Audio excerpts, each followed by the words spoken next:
Salut la team, comment allez-vous?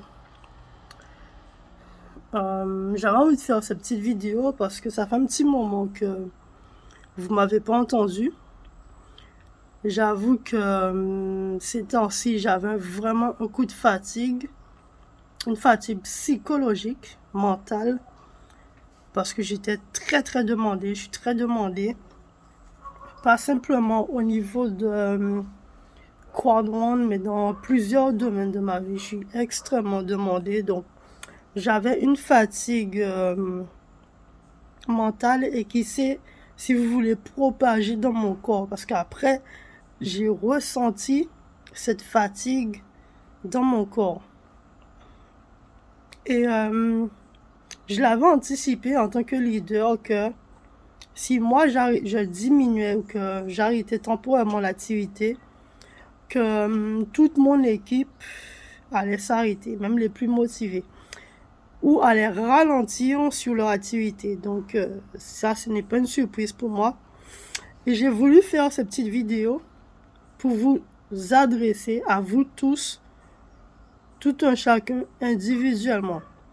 Que vous ne soyez plus actif dans Quad One, que vous soyez partiellement actif dans Quad One, ou que vous soyez vraiment actif dans Quad One.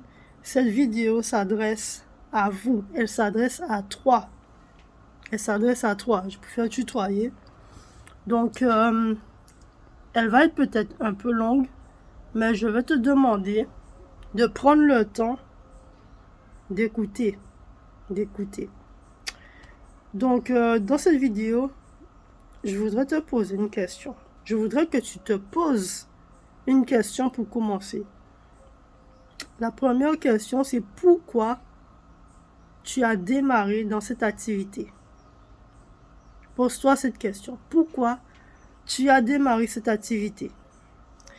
Et la deuxième question, c'est quels sont tes rêves, quels sont tes objectifs, qu'est-ce que tu veux réaliser avec cette compagnie, dans cette industrie. Donc j'aimerais prendre un petit retour en arrière et vous raconter un peu comment j'ai démarré dans le marketing et un peu mon parcours pour que vous voyez, pour que vous compreniez certaines choses. Donc j'ai démarré en 2012, j'ai démarré Herbalife. À l'époque, je savais même pas que c'était un truc de marketing. Je n'y connaissais rien. D'ailleurs, la personne qui m'en a parlé, Cédric, il s'appelle Cédric. C'est pas le Cédric que vous connaissez, mais c'est un autre Cédric. C'est un autre Cédric. Il vit en France maintenant. Et il m'avait dit, j'avais du ventre à perdre à l'époque. Je voulais accoucher. Et il m'a dit, Dimitri, voilà, Herbalife, c'est des bons produits. Vas-y, prends ça et tu vas voir. Vas-y, prends ça et tu vas voir. C'est tout ce qu'il m'avait dit. Je savais même pas qu'Herbalife c'était un système de marketing. Je savais rien dans tout ça. J'ai dit, ok, j'ai du ventre, j'ai besoin de perdre mon ventre. Je vais tester les produits. Donc j'ai commencé à apprendre ça. J'étais pas trop sérieux, mais après j'ai commencé à prendre ça sérieusement. Et j'avais démarré avec une licence, mais je savais pas, je connaissais rien dans le marketing. Je savais même pas si c'était un marketing. J'ai démarré avec une licence et j'ai commencé à prendre les produits. Après quoi, bon, c'est dit qu'il a disparu de la circulation. Mais bon, il y avait un sponsor un peu plus haut qui m'a dit, tu sais que tu peux vendre des produits et tu peux te faire un peu de sous. J'ai dit, ok, ben pourquoi pas? Parce que je ne travaillais pas à l'époque. Et donc je me suis dit, pourquoi pas, je vais essayer, je vais vendre. Mais pour moi, c'était toujours pas du marketing, c'était juste du commerce. Je vends des produits, c'est tout. Et de base, j'étais pas du tout commercial, j'étais timide, voilà.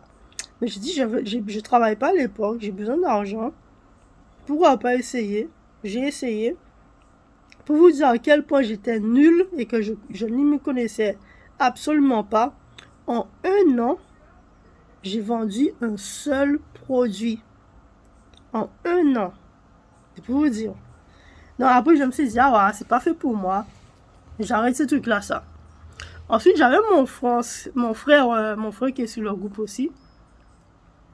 qui était en France, je crois qu'il était déjà en France, il est revenu en Guadeloupe en vacances, il m'a présenté ACN.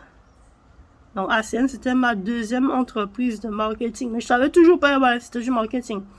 Et là, il m'a présenté deux, trois personnes, et là, j'ai commencé à voir, voilà, ils m'ont parlé un peu du principe, tu peux parrainer du monde, il y a un système de parrainage, il y a un système de vente, où je gagne un pourcentage. Là, j'ai commencé, j'ai ma première notion de marketing. ACN n'a pas marché pour moi, j'ai dû faire 2-3 personnes entrer. Ça n'a pas marché, sans plus. Mais j'avais commencé à prendre de l'expérience. J'ai eu une première base. Après ACN, j'essaie de trouver dans l'ordre, mais c'est pas sûr que j'en trouve. Après ACN, il y a eu GetEasy. Là, j'ai rencontré une amie et elle m'a parlé de GetEasy. Je suis rentrée dans GetEasy, j'ai aimé le principe du fait d'investir de l'argent et que j'allais toucher tous les mois. Apparemment, c'est un truc de bracelet, je ne m'appelle plus trop. Donc, il fallait investir 300 et quelques euros. J'ai dit, ok, j'investis, j'ai pu aller chercher du monde. J'ai investi là-dessus. Quelques temps après, GetEasy s'est cassé la gueule. J'ai perdu mon argent. Donc, j'ai perdu de l'argent dans ACN, sachant que je payais un abonnement tous les mois. J'ai perdu de l'argent dans GetEasy. Ensuite, on continue. Mais entre-temps, ça fait déjà 2-3 ans qui sont déjà passés. Ok? Où je perds de l'argent. Ensuite, on m'a présenté quoi d'autre? On m'a présenté Profit 25. Je pense que c'est là beaucoup de gens connaissent. Profit 25. Et je suis rentré dans Profit 25. J'ai misé, je m'avais plus c'est 200 euros que j'avais misé un peu plus. Et je faisais mes clics, Et ensuite, j'entendais des gens retirer leur argent. Ça fonctionnait. Il y avait une carte à commander, des gens ont commandé leur carte, certains ont reçu leur carte, ils ont reçu l'argent. Moi, je viens pour commander ma carte, je me dis, tiens, ça va être mon tour aussi de commander la carte, retirer de l'argent. J'attends la carte n'arrive jamais. Et après, quelques temps après, boum, Profit 25 a disparu, j'ai perdu tout mon argent. Encore une autre expérience, voie l'échec. Chemin faisant, je continue. J'ai fait quoi après? On m'a présenté un truc où il fallait miser, je crois, 100 euros, trouver 2 personnes qui misent 100 euros. Et ces 2 personnes trouvent 2 personnes qui misent 100 euros. Ça ressemble au cercle solidaire, ça ressemble au wallet, mais c'était pas du tout ça. En fait, le principe, si je me rappelle bien, on nous avait dit quand tu as une certaine somme sur ton compte bancaire, quand tu as 100 000 euros, 200 000, je ne me rappelle plus trop, en fait, ta banque te demande d'utiliser cet argent, une partie de cet argent pour faire des prêts. Et ces prêts font un retour sur investissement plus des bénéfices. Et la banque te donne une partie des bénéfices plus ton argent en retour. Donc, la personne qui avait créé ça, ce Ponzi-là, il avait pour idée, il nous avait fait passer le message que l'idée c'était quoi? Rassembler 100 000, 200 000 euros, un truc comme ça, sur son compte. Et lui, avec les frais, avec la manière que la banque allait faire les prêts, retours, investissements, etc., il allait me donner tous les membres qui avaient misé une partie et ça, j'allais toucher tous les mois à vie. C'était ça l'idée.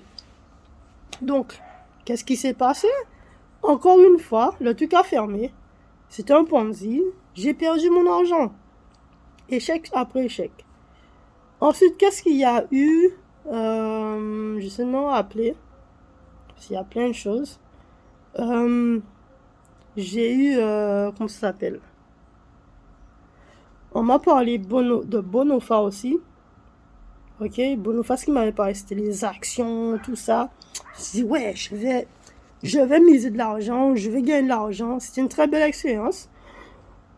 Je crois que j'ai gagné, j'ai pas gagné, excusez-moi, j'ai investi, j'ai dépensé plus de 6 000 euros. Quand je compte la totalité, voyage, machin, bref. Plus de 6 000 euros j'ai dépensé. Il y a même des fois, j'ai pris l'argent sur mon compte. J'étais à découvert. Parce que ça, si j'ai reçu cet argent, je serai à découvert. Et j'ai misé parce que je voulais avoir des actions. Et comme on me disait, ça va rentrer en bourse dans 1 an, 2 ans, machin chouette.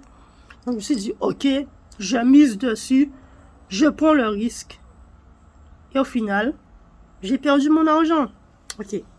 Donc, à force d'échouer, d'essuyer des échecs, après des échecs, après des échecs, je me suis dit, tu sais quoi, je me suis remis en question parce que ça devenait frustrant, de plus en plus frustrant. Donc, j'ai commencé à me dire, ah ouais, c'est tout de ça, je ne vais plus en entendre parler, je ne vais plus rentrer dans ça, ceci, cela. Donc, je me suis dit, je vais travailler sur de mon fond et je vais réussir comme ça, en travaillant pour un patron. Il faut savoir, dans le travail traditionnel, quand je suis revenue en Guadeloupe en 2011, j'ai passé un an ou 2 ans à déposer des CV partout, chercher du travail, etc. Rien, ça donnait rien. Au bout de 2 ans, on m'appelle, une boîte de télé m'appelle finalement pour du travail sur 2 jours. 2 jours. Qu'est-ce qui se passe? Je fais ces 2 jours en un jour. J'apprends le machin. J'ai un bon retour au niveau de là où je travaille, dans la bonne intérim. On me rappelle pour une autre mission. On me dit cette fois-ci, c'est 2 semaines de travail. Je dis, ok, super, je passe de 2 jours, maintenant 2 semaines.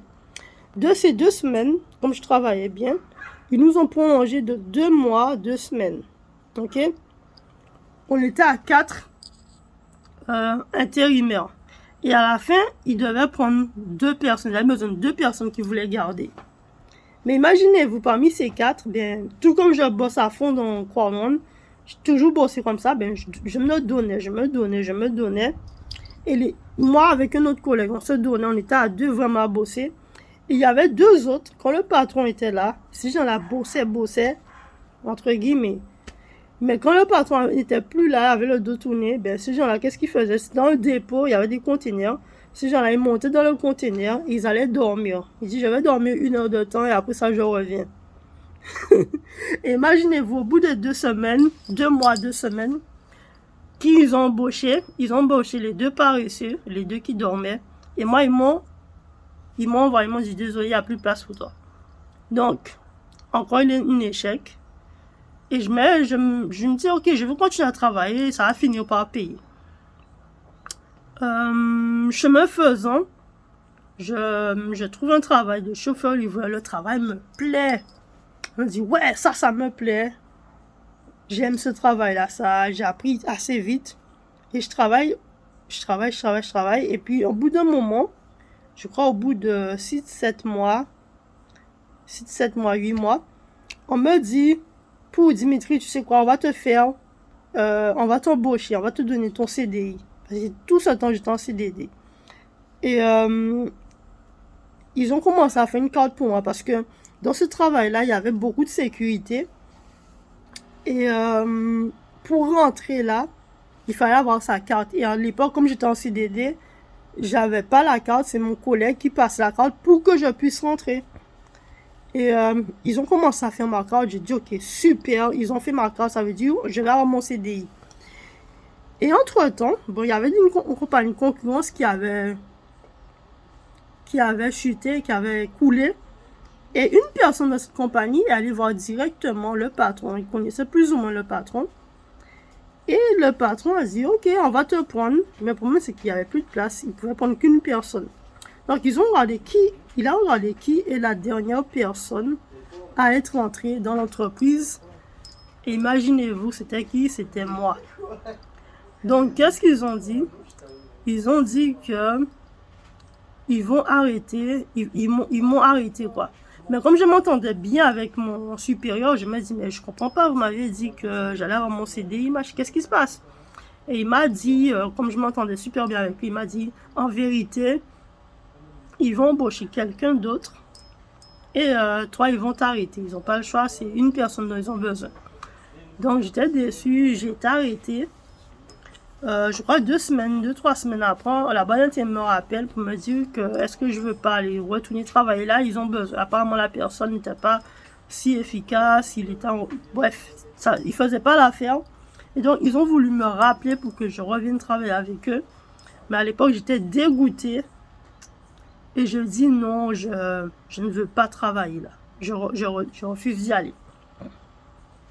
Ensuite, donc en échec, chemin faisant, j'ai trouvé après quelques temps, mais chaque chose du temps, des mois après que je retrouve un autre travail. Trouvé un travail de caissier au petit casino. J'ai fait ça pendant 3 mois. Et salaire misérable, 1030 euros. Ensuite, on m'a muté parce que c'était pas mon point fort. On m'a muté dans un dépôt où je travaillais avec des trucs de carreaux et tout ça. Et j'ai fait 9 mois là. Après 9 mois, j'ai dit j'arrête parce que j'avais des douleurs au dos. Il faut savoir aussi, il y avait un superviseur, il n'aimait pas ma tête du tout, il n'aimait pas ma tête. Le gars voulait me virer, mais au final, on l'a déplacé. Et il y a eu un autre remplaçant qui était beaucoup plus cool. Et j'ai fait un peu de temps, mais après, j'ai arrêté parce que ça ne me convenait pas. J'avais des douleurs au dos, plein de problèmes. Hein. Et pour 1030 euros, ça ne me convenait pas. Et j'ai oublié de dire un travail que j'ai passé avant. J'avais travaillé aussi dans un truc, on m'avait appelé pour faire du ménage pendant une semaine, je crois. Et puis, il y avait eu un souci de grève. Apparemment, c'était le KP qui allait faire grève et ils ont fermé ça. Mais comme j'avais déjà signé mon contrat d'une semaine, ben, le gars m'a dit, tiens, j'ai un dépôt d'aluminium, viens travailler là. Donc, j'ai été travailler là et au final, il me faisait un contrat d'1 mois. Et à chaque fois, 1 mois passait, je devais aller signer. Je devais aller signer déjà chaque semaine, je crois, la boîte d'intérim. Et tous les mois, faire un pointage, un truc de ce genre. Et tous les mois, c'était 1 mois le contrat, 1 mois le contrat, 1 mois le contrat. Moi, j'en ai eu marre, j'ai dit à la boîte d'intérim, mais qu'ils me disent pour combien de temps ils veulent que je travaille. Et on fait un contrat pour la durée de temps. Ils m'ont dit, monsieur Cognier, si vous n'êtes pas content, ben, vous n'avez qu'à arrêter. Tout simplement. Donc, moi, j'ai continué pendant 9 mois. Et après ça, j'ai dit, regarde, tu sais quoi. Là, en ce moment, j'avais connu le truc. J'avais connu un peu plus, par rapport à mon expérience en marketing. J'étais allé sur Internet, j'avais regardé, ok, est-ce que Herbalife, c'est pas un truc de marketing? Je me posais la question. Et puis, j'ai été sur le site, j'ai regardé, j'ai fait mes propres recherches. Là, j'ai découvert, putain, je suis dans un truc de marketing depuis combien d'années? Je savais même pas. Et là, j'avais pas mon sponsor. Là, j'avais commencé un peu à prendre ça un peu plus sérieusement, machin, faire mes expériences. Et je commençais à monter un peu. Et à un moment, la personne, le sponsor de mon sponsor, il devait partir en France, il avait un local. Il m'a dit, Dimitri, tiens, est-ce que ça t'intéresserait pas d'acheter le local et puis d'essayer, bah là, tu peux faire à plein temps, machin, mais j'étais encore en apprentissage, mais j'ai vu l'opportunité, je me suis dit, tiens, je vais me lancer à plein temps et je vais voir ce que ça donne. Il n'a pas eu le temps de faire la transition parce que le gars, il avait au moins 200 clients, même plus. Donc, il aurait pu faire la transition, j'aurais préoccupé tous les clients, voilà. Mais on n'a pas eu le temps, par rapport à mes heures de travail, etc. On n'a pas eu le temps de faire ça, mais je me suis dit, tiens, c'est une bonne location, je vais vendre quand même. J'ai pris le local au bout de 3 mois. Rien du tout. Pas de revenus, etc. J'ai même arrêté mon travail d'aluminium et le responsable là-bas m'a dit, Dimitri, si tu arrêtes, ne reviens même pas. Ne reviens même pas dans ce travail. Ne me pleure pas pour ton travail, je ne vais pas te reprendre. J'ai dit, ok, il n'y a pas de souci. Et j'ai arrêté le travail, j'ai essayé à plein temps, 100%, Herbalife pendant 3 mois. Échec encore, pas de revenus, j'ai tout, voilà. Le propriétaire du local m'a dit, remets le local parce que ton truc là ne fonctionne pas. Il m'a même remboursé une partie de l'argent que j'avais payé pour le local. Donc, tout ça, ce sont des échecs. Donc, après le truc du carreau, qu'est-ce que je fais? À force d'essuyer des échecs, non seulement au niveau marketing, mais au niveau travail, moi, je me suis dit, je veux plus entendre parler du marketing, je vais travailler. Donc, après, comment dire, c'était quoi après? Après, je me dis, je vais passer une formation parce que je cherchais du travail. J'ai dit, je vais passer je vais passer mon permis poids lourd parce que quand je faisais des recherches de travail, ça revenait beaucoup, permis poids lourd, etc. Donc, j'ai monté un dossier, j'ai été à Fonds Entreprise, j'ai donné tous les documents. Et j'ai dit, je vais appeler, je vais passer une formation en octobre pour être chauffeur poids lourd. Et j'ai vu les salaires 2000, 2500. J'ai dit, ok, là, ça va me parler. Là, je vais pouvoir commencer à voir ma vie changer. Et qu'est-ce qui s'est passé? Entre-temps, un ancien collègue là où je travaille dans le carreau m'appelle et il me dit, Dimitri, on cherche du monde en tant qu'éboueur, machin. Va là. Est-ce que tu y vas? Est-ce que ça t'intéresse? Est-ce que tu travailles en ce moment? J'ai dit non, je ne travaille pas. Mais je lui ai dit, je vais faire une formation pour passer mon permis. Donc, ça tombe à la même période. Et puis, j'ai réfléchi. J'étais pas chaud. Hein. Il a insisté, il m'a dit, prends ce travail-là, ça.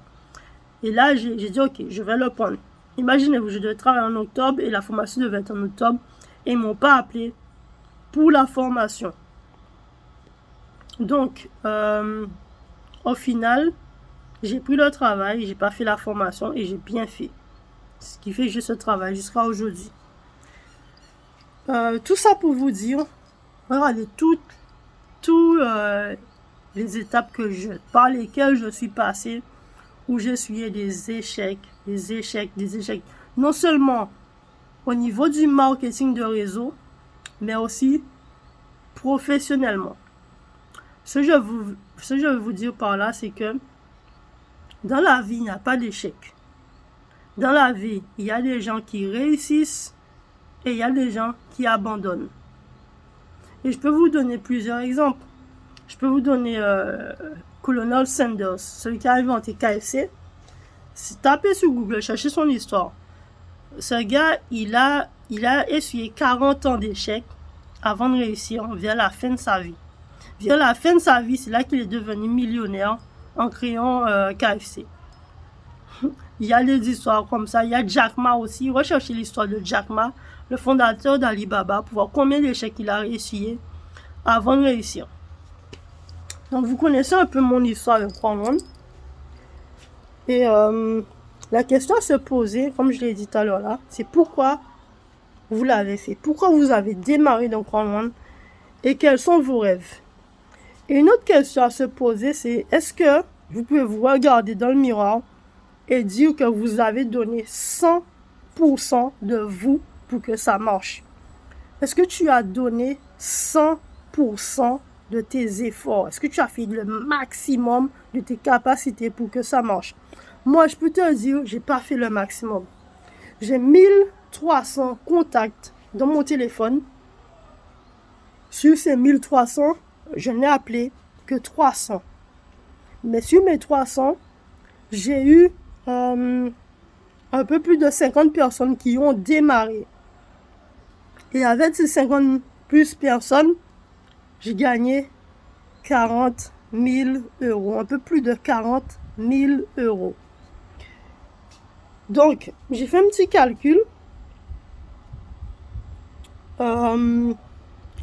Si j'appelle les 1000 contacts restants, j'aurai en moyenne, si je me base sur mes statistiques, j'aurai 200 personnes qui vont me dire oui, qui vont démarrer Croix-Monde, avec qui je vais construire une nouvelle organisation. Mais j'aurai 800 personnes qui vont me dire non. Je vais avoir 800 personnes qui vont me dire non. Mais si je passe à travers ça, je vais gagner 200 000 euros. Ma question, est-ce que ça vaut le coup d'appeler ces 1000 personnes, d'avoir 800 personnes qui te rejettent, qui te disent non, que tu appelles, qui te disent oui, je serai là, qui ne sont pas là, que tu fais un rendez-vous, les gens ne viennent pas, les gens ne sont pas intéressés, les gens sont ceci, les gens ne sont pas sérieux. Est-ce que ça vaut la peine d'appeler ces 1000 personnes pour avoir 800 personnes qui te rejettent et pour au final gagner 200 000 euros? Parce qu'il y a 200 personnes qui vont te dire oui. Ou bien, est-ce que je préfère aller travailler 40 ans pour un patron et avoir un salaire misérable, une retraite misérable? Voilà un peu le pour et le contre. Et 800, j'ai fait le calcul, j'ai appelé environ 300 personnes en 6 mois. C'est-à-dire, les 1000 personnes, je peux les appeler en 1 an et demi. Pourquoi je dis 1 an et demi? Parce que les gens qui démarrent, ben, je prends un temps pour les aider, pour les accompagner. Donc, tout ça, ça me ralentit sur le nombre de personnes que j'appelle. Mais si j'appelle 10 personnes par jour pendant 5 jours, 10 personnes par jour, pendant 5 jours, je vais appeler 200 personnes en moyenne chaque mois. Donc, au bout de 6 mois, normalement, j'aurais appelé la totalité des gens. 5-6 mois. Mais on va prendre la base que, comme je suis les gens, j'aide mes gens, etc., ça va me prendre 1 an et demi. Vous préférez travailler, comme vous pouvez travailler 1 an et demi, on va dire 2 ans, 2 à 5 ans. Parce que je m'explique. Quand le marketing a été lancé, le marketing de réseau, à ses débuts, pour avoir son indépendance financière, il fallait compter en moyenne 20 ans. 10 à 20 ans. Avec l'arrivée d'Internet et les réseaux sociaux, Facebook, tout ça, tu peux avoir... Un avion passe, désolé. Tu peux avoir ton indépendance financière en 2 ans et 5 ans. En 2 ans et 5 ans. Ma question c'est, est-ce que ça vaut pas le coup de bosser pendant 2 ans à 5 ans pour être libre financièrement? Ou est-ce que tu préfères travailler 40 ans pour avoir un salaire misérable? Pèse le pour et le contre. Donc, il faut savoir aussi, dans le business, il y a 3 phases. Ou dans le marketing, si tu préfères, il y a 3 phases. Il y a une phase, c'est comme un lancement de fusée. Quand vous avez déjà vu une fusée qui va dans l'espace, c'est au lancement qu'elle perd le plus de carburant. Je crois qu'elle perd plus de 50% de son carburant au décollage. C'est-à-dire la fusée donne tout, elle met beaucoup d'énergie juste pour qu'elle puisse décoller. Et bien le marketing, c'est pareil. Au départ, c'est le commencement qui est le plus dur. C'est le départ qui est le plus dur. Parce que c'est là, il faut vraiment taper dedans pour que ça démarre. C'est là aussi le plus dur. Et c'est dans cette phase que je suis toujours. Et c'est dans cette phase que beaucoup d'entre vous est. Mais si vous tapez dedans, franchement, au bout de 2 ans, je ne dis pas que ça va prendre 2 ans et puis ça va décoller, mais au bout de 2 ans, ça peut décoller pour vous. Ça, c'est la première phase. Tapez dedans pendant 2 ans. La deuxième phase, c'est que vous avez une équipe et vous avez déjà des leaders. Et là, c'est les former, les suivre, les superviser. Vous mettez en place des choses et là, vous avez des leaders qui se démarquent. Et la troisième phase, c'est là où vous le prenez un peu plus cool. Là, vous avez une équipe, vous avez des leaders, des gens qui dupliquent, les gens qui font les choses. Et là, vous avez des revenus qui tombent. Et dans cette phase, c'est dans cette phase que vous faites des placements, que vous investissez votre argent, l'immobilier, etc., etc. Vous faites des placements pour que votre argent travaille tout seul pendant que vous dormez, pendant que vous mangez, pendant que vous vous amusez, etc., etc. Un employeur, votre employeur, lui, il n'a pas cette chance. Je m'explique. En tant qu'employé, on travaille, et puis à la fin de mois, au début de mois, on est payé. On ne se pose pas de questions, je travaille, tu me donnes mon argent. Mais lui, l'employeur, il n'a pas cette même phase que vous. Lui, il a des hauts, l'entreprise a des hauts, des bas, etc., etc. Et lui, il doit se débrouiller pour qu'à la fin, au début du mois, il doit vous payer. Que ça marche pas pour lui. Tu vois? Grosso modo, parce que je connais des chefs d'entreprise qui m'expliquaient un peu ça. Donc, grosso modo. Mais lui, en général, chef d'entreprise, il est esclave de son travail. Il ne peut pas partir en vacances, il ne peut pas s'amuser, il doit être au taquet. Je connais un gars dans l'aluminium, là où je travaillais, le patron était tout le temps là, tout le temps. Le gars n'a jamais pris de vacances. Et le gars a déjà un âge, peut être retraité, il a des enfants qui travaillent, etc. Mais le gars était tout le temps là, pas de vacances. C'était ça sa vie. Et dans le marketing, on a cette possibilité d'être libre financièrement, mais aussi de s'amuser, de partir, de voyager, de voir des nouvelles choses. Mais pour ça, il faut bosser 2 ans à 5 ans aujourd'hui avec la nouvelle Internet, avec tout ce que nous avons, dans 2 ans à 5 ans, c'est possible. La question c'est, est-ce que tu es prêt à faire le travail pour changer ta vie? Est-ce que tu es prêt à accepter qu'il y aura des moments difficiles, qu'il y aura des gens qui vont te dire non, mais que c'est possible? Est-ce que prendre 800 non pour gagner 200 000 euros ne vaut pas la peine? Pose-toi cette question. Ça, c'est mon histoire que je t'ai racontée. Ça, c'est mon histoire. Mais toi, tu auras ton histoire qui sera différente de la mienne. Mais quelle que soit l'histoire, les difficultés, les épreuves sont là. Ils sont les mêmes. La question à te poser, encore, pourquoi tu le fais? Et est-ce que ton pourquoi est assez fort pour que tu n'abandonnes pas? Libre est ton choix. Tu as le libre choix. Tu as le libre choix. Mais moi, j'ai décidé de me battre.